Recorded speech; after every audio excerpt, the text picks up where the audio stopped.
సొసైటీలో ఒక అమ్మాయికి కానీ అబ్బాయికి కానీ సర్టెన్ ఏజ్ వచ్చిన తర్వాత పెళ్లి కాకపోతే వాళ్ళ పైన అన్ని సైడ్స్ నుంచి మ్యారేజ్ ప్రెజర్ అనేది చాలా ఎక్కువగా ఉంటుంది.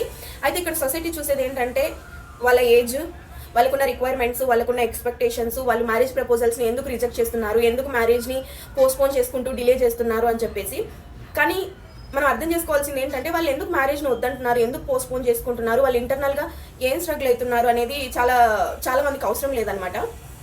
అయితే మేబీ పాస్ట్ రిలేషన్షిప్ ట్రామా వల్ల వాళ్ళు భయపడిపోయి ఒక ఫియర్లో ఉండిపోయి ఒక స్టక్ ఎనర్జీలో ఉండిపోయి భయపడుతూ ఉండొచ్చు. అండ్ సొసైటీలో జరుగుతున్న ఇన్సిడెంట్స్, డివోర్సీ కేసెస్ ఎక్కువైపోవడం వల్ల భయపడి ఇప్పుడు ఎందుకు అబ్బా ఎందుకు మ్యారేజ్ అని భయపడుతూ డిలే చేస్తూ ఉండొచ్చు.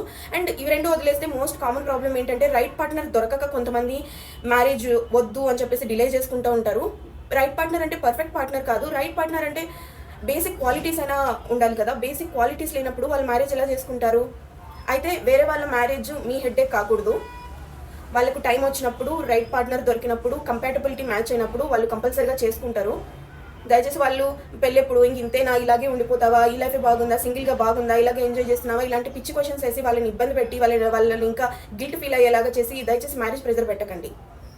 బాయ్.